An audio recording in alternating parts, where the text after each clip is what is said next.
Toute dernière information, le corps d'une jeune fille de 11 ans a été découvert cette nuit vers 2h30 du matin dans un bois de l'Essonne. Elle était portée disparue depuis hier. Pauline Revenat, la chef du service police-justice de BFM TV, est avec nous. Pauline, qu'est-ce qu'on sait à cette heure de cette disparition qui est donc devenue un meurtre ? On sait que c'est donc une enfant de 11 ans qui sort de son collège vers 15h. C'est un collège qui a été Épinay-sur-Orge. Elle est vue elle traverse un passage piéton et ensuite, son corps est retrouvé cette nuit entre 2h et 2h30 du matin dans un parc, le parc des Templiers, qui est limitrophe en Essonne avec Épinay et Longjumeau. On sait qu'il y a les parents de la jeune fille qui ont alerté effectivement les forces de l'ordre, qu'il y a une enquête pour disparition qui a été ouverte rapidement et que des moyens de recherche assez importants ont été déployés. Un hélicoptère, des drones et un chien pisteur. Le chien pisteur, il va s'arrêter devant ce parc boisé. Il va y avoir une battue qui va être organisée et le corps de cette jeune fille va être retrouvé donc au milieu de la nuit. Parallèlement, le parquet d'Évry est saisi. Il ouvre une enquête pour meurtre sur mineur. C'est classique. On nous indique aussi via le parquet qu'il y a 2 gardes à vue qui sont en cours. Un homme et une femme, sa compagne, qui sont actuellement entendus par les enquêteurs sous le régime de la garde à vue. Voilà, on ne sait pas encore quel lien direct il y a avec cette affaire. Il faut rester prudent. Et puis, moi, je m'interroge au fur et à mesure que les informations nous parviennent.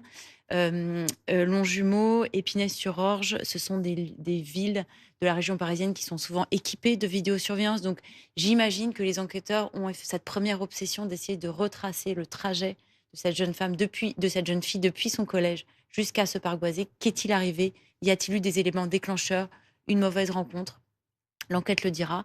L'autopsie de cette jeune fille va être réalisée cet après-midi et c'est important parce qu'on va pouvoir, et je parle sous votre contrôle, pouvoir avoir des éléments d'explication sur la cause réelle de son décès. Beaucoup d'informations évidemment dans ce que vous nous donnez. On va les décrypter pour essayer de comprendre ce qui a pu se passer, vous apporter les premiers éléments d'information.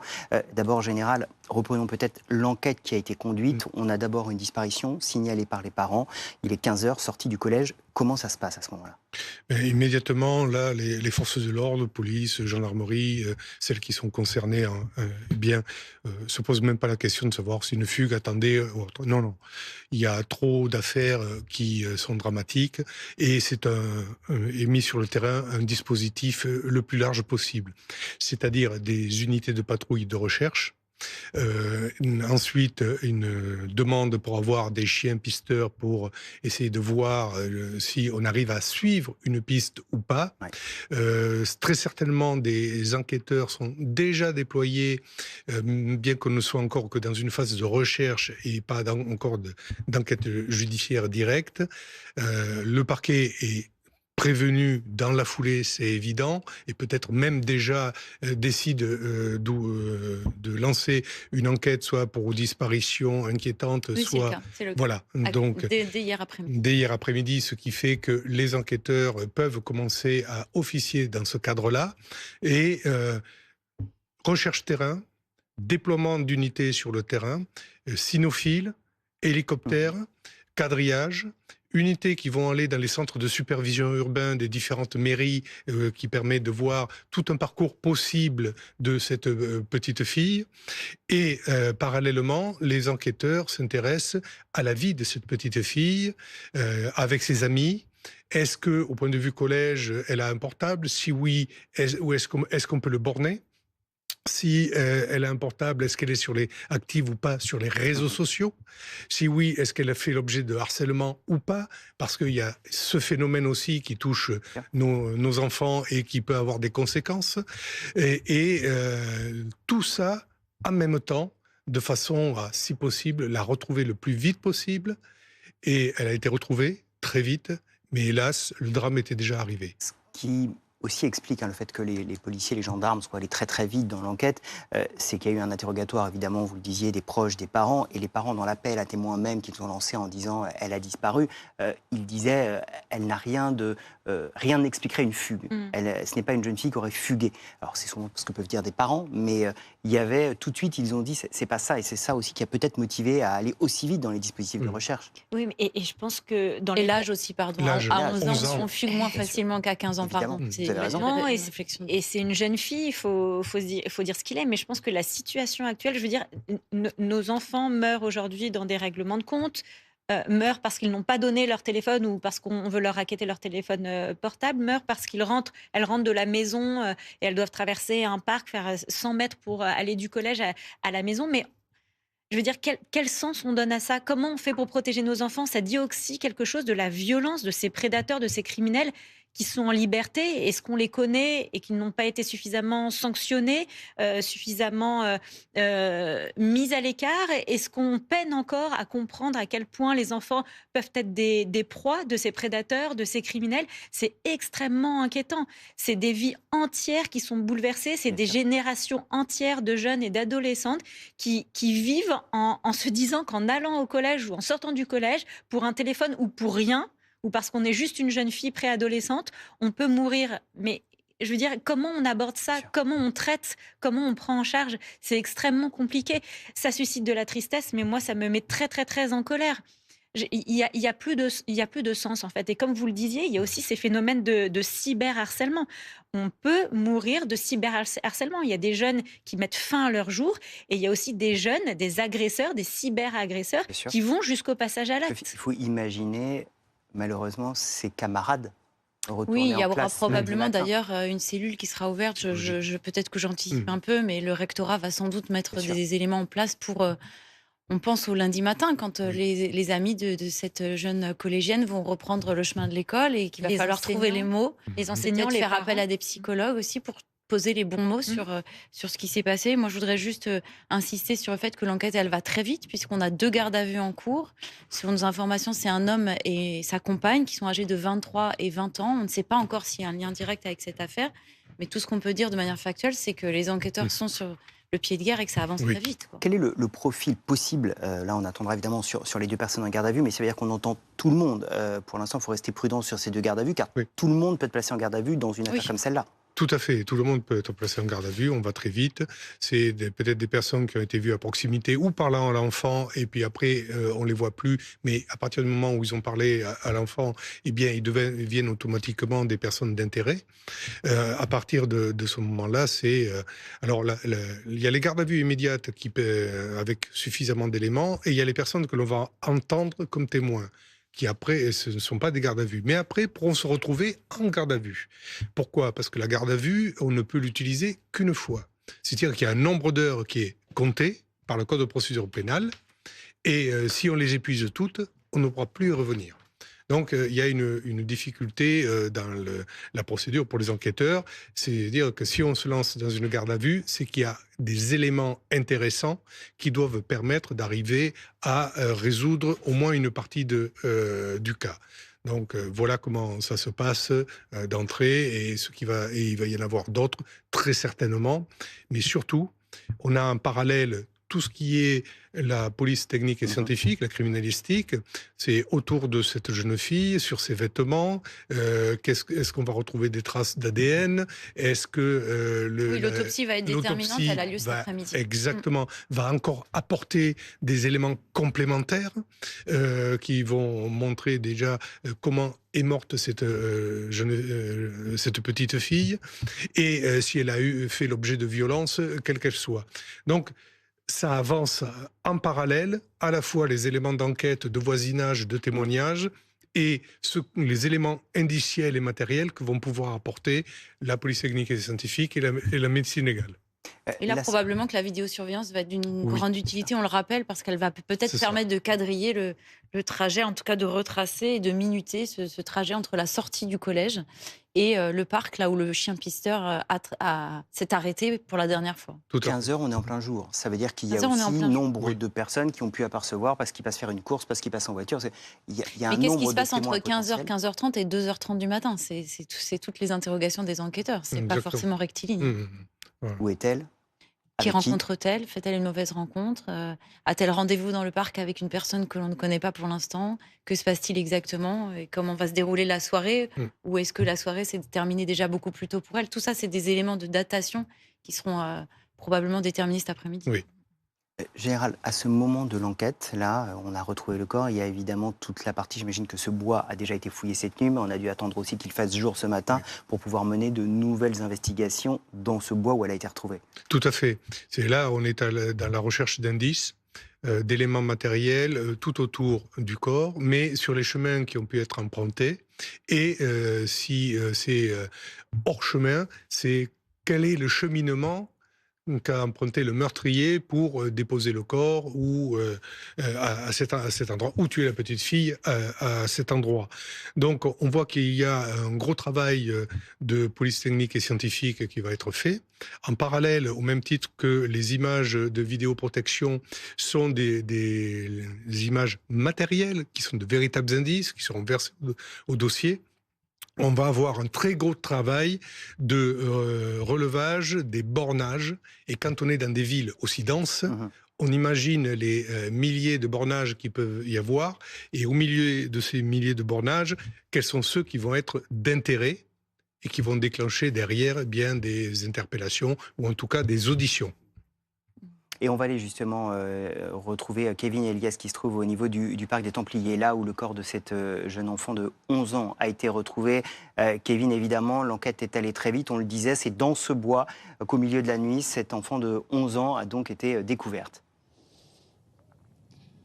Exactement, vous l'avez dit, c'est aux alentours de 2 h du matin que le corps de cette fillette a été retrouvé dans un parc de la commune d'Épinay-sur-Orge, un parc en fait limitrophe de la commune avec une commune juste à côté, la commune de Longjumeau. Ce que l'on sait, c'est que les policiers avaient été mobilisés dès hier suite à la disparition d'une fillette. En fait, les parents étaient inquiets suite à la disparition de leur fillette de 11 ans. Elle était partie du collège sans donner signe de vie depuis le début de l'après-midi. Des moyens ont alors été rapidement engagés par les forces de l'ordre et dans la soirée, un chien de l'équipe cynophile aurait marqué dans ce parc et ensuite le corps aurait été retrouvé suite à une battue organisée dans ce parc. Un corps retrouvé donc aux alentours de 2 h du matin. Ce que l'on sait, c'est que le parquet d'Evry a ouvert une enquête pour meurtre sur mineur, que 2 gardes à vue sont en cours en Essonne, des gardes à vue d'un homme et d'une femme. On sait aussi que l'autopsie du corps de la fillette aura lieu dans le courant de l'après-midi, car pour l'instant les causes de la mort sont inconnues. Kevin Elias, dans ce parc, a donc été découvert le corps d'une enfant de 11 ans. Général, cette autopsie, que va-t-elle nous permettre d'apprendre, de comprendre? L'autopsie va être déterminante pour comprendre d'abord, si on peut, l'heure de la mort au plus près. Il faut être le plus précis possible. Ça, on sait très bien. On le sait très bien le faire avec les experts dont disposent. Enfin, toutes les enquêtes techniques. Ça, c'est vraiment une datation quasiment à l'heure, à la minute près. Tout à fait. Voilà. D'autant plus que le corps a été retrouvé très peu de temps après sa disparition. Donc, le médecin légiste va pouvoir donner une fourchette très limitée. Ça, c'est la première chose. La deuxième chose, ce sont les causes de la mort. Comment a-t-elle été tuée ? Et ce qui va être aussi déterminant. Quel acte de violence elle a subi.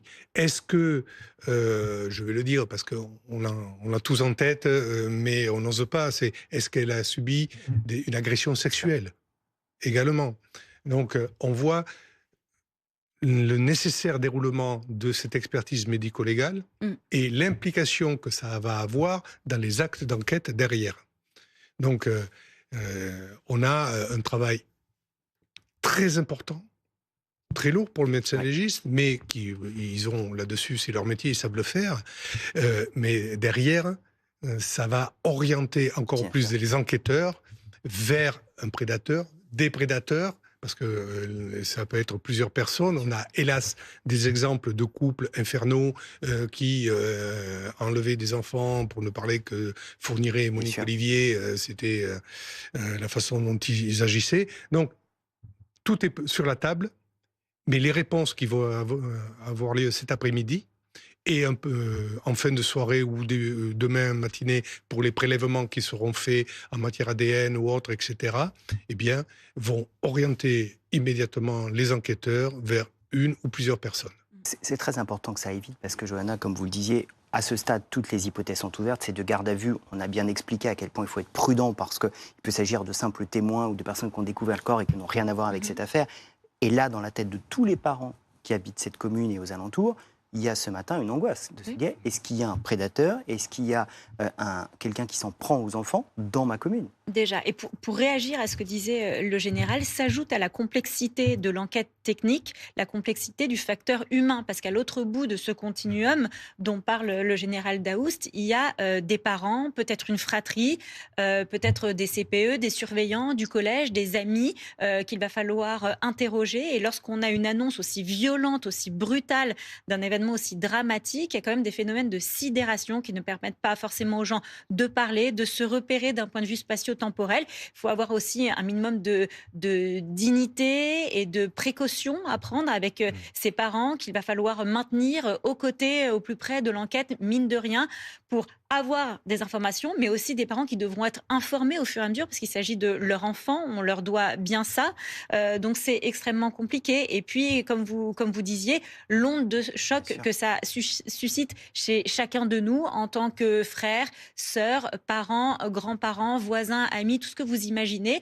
On a encore une fois un enfant qui disparaît dans des conditions tragiques avec des prédateurs qui peuvent rendre ça possible, parfois sans raison, parfois parce que c'est une jeune fille, on l'évoque à demi-mot, mais évidemment on y pense, parfois pour un téléphone portable, parfois pour du harcèlement, parfois pour des dynamiques de masse, de bande. C'est tragique, on passe à côté de la protection de nos enfants, nous n'avons pas de réponse et on parle de quotidien, on parle d'une sortie d'école, on parle vraiment de choses de tous les jours, on ne peut pas être derrière nos enfants, on doit à la fois les faire grandir et leur apprendre à vivre dans un monde où ils doivent explorer, découvrir des choses. Et à la fois, on se rend compte que ce quotidien peut être un danger mortel pour eux. C'est extrêmement perturbant. À 11h45, si vous nous rejoignez, on suit donc cette enquête en cours après la découverte du corps d'une jeune enfant de 11 ans seulement dans un bois cette nuit. Une enquête pour meurtre a été ouverte. Pauline Revenat, on va faire un point sur toutes les informations que vous nous avez délivrées depuis ce matin sur cette affaire. Donc ce corps a été retrouvé aux alentours de 2h du matin dans un parc, dans un bois, limitrophe entre Épinay-sur-Orge et Longjumeau. C'est grâce à un chien pisteur qui s'est arrêté à l'entrée de ce bois et il y avait des moyens d'enquête qui avaient été déployés dès hier après-midi à la suite du signalement des parents de cette collégienne de 11 ans qui n'était pas rentrée du collège, qui avait été aperçue traversant un passage piéton. Puis plus rien. Les parents s'en étaient inquiétés auprès des forces de l'ordre, qui avaient ouvert une enquête pour disparition inquiétante, déployé ses moyens de recherche, hélicoptère, drone, chien pisteur. Le chien pisteur s'arrête devant ce parc. Il y a ensuite des recherches qui sont organisées à l'intérieur du parc jusqu'à cette découverte macabre à 2h du matin. Parallèlement, le parquet d'Évry donc ouvre une enquête pour meurtre sur mineur et l'enquête va relativement vite puisque à l'heure où on se parle, il y a 2 gardes à vue en cours. Un homme et sa compagne, âgés de 23 et 20 ans. On ne sait pas quel lien direct il y a avec cette affaire. Il faut rester prudent. Mais les enquêteurs travaillent et vont très vite, sont à pied d'œuvre. Cet après-midi, il y a une autopsie qui va être réalisée sur le corps de cette jeune fille de 11 ans et qui permettra sans doute de dater et d'en savoir un peu plus sur les causes réelles de la mort. Parallèlement, et je le disais encore tout à l'heure, ce sont des communes de région parisienne qui sont équipées de vidéosurveillance et ça va être un élément déterminant pour les enquêteurs. Tenter de retracer le moment où cette jeune fille de 11 ans traverse le passage piéton à la sortie de son collège et est censée rentrer par chez elle. Est-ce que habituellement elle passait par ce parc? Est-ce qu'elle a fait une rencontre extérieure malveillante? Est-ce qu'elle s'est attardée dans ce parc pour une raison que l'on ne connaît pas? Autant de questions que se posent les enquêteurs et qui sont sans doute en train de poser à ces 2 personnes placées en garde à vue. On a un début de chronologie, on n'a pas la suite, c'est-à-dire qu'on a en général ce 15h, le moment où elle finit les cours, où elle sort du collège, elle traverse ce passage pour piétons et puis elle disparaît. On peut imaginer qu'il n'y a pas de scène violente, parce que ça se serait vu, il y aurait eu des témoins, on peut encore de façon vraisemblable, et c'est l'enquête qui le dira. Et après, on la retrouve à 2h30 dans ce parc. C'est évidemment sur ce laps de temps que travaillent les enquêteurs, savoir où elle a été, ce qu'elle a fait. On remonte comment cette chronologie? Alors justement, les enquêteurs vont faire ce qu'on appelle une frise chronologique, qui est absolument déterminante, qui à la fois permet de fixer des témoignages, qui parfois se révéleront faux, c'est-à-dire c'est pas la volonté, c'est pas un faux témoignage, c'est un témoignage faux, parce que tout à l'heure Johanna parlait de sidération et de perte de repères spatio-temporels. On peut venir témoigner sincèrement de ce que l'on a vu, mais ne pas bien le situer dans le temps, ni au bon endroit. Donc, il va falloir le reconstruire. Donc, il y a tous ces témoignages qui sont attendus, ils vont arriver au fur et à mesure. qui vont permettre de remplir cette frise chronologique. Il y a très certainement la vidéoprotection qui va aider à suivre un temps cette petite fille, et il y aura les conclusions du médecin légiste qui vont déterminer l'heure de la mort. Comme ça, on va arriver à remonter un petit peu ce court emploi du temps, parce que de 15 heures au moment de la découverte à 2 heures du matin, il n'y a que 11 heures entre les deux. Ça, on voit que c'est très court, et ça va être une frise chronologique qui va se faire à la minute près.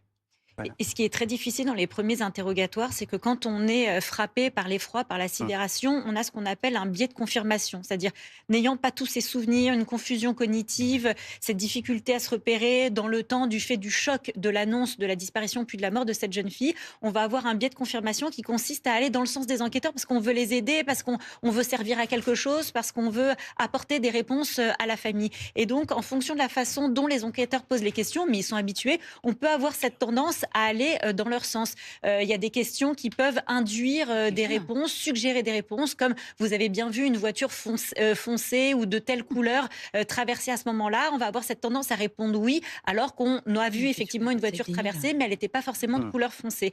Donc voilà, le temps parfois, il est nécessaire d'aller vite, mais en même temps peut venir un peu perturber l'enquête et apporter des éléments qui peuvent après être réinterrogés. Oui. Dominique, ce qui nous frappe évidemment dans cette affaire, parce qu'on le disait, une jeune collégienne qui sort du collège à 15 heures, qui traverse un passage faux piéton, qui va pour rentrer chez elle, qui disparaît. Il y en a malheureusement beaucoup dans la littérature judiciaire et dans les annales judiciaires, et c'est toujours des affaires absolument terribles. J'ai presque envie de vous dire que ça commence toujours comme ça.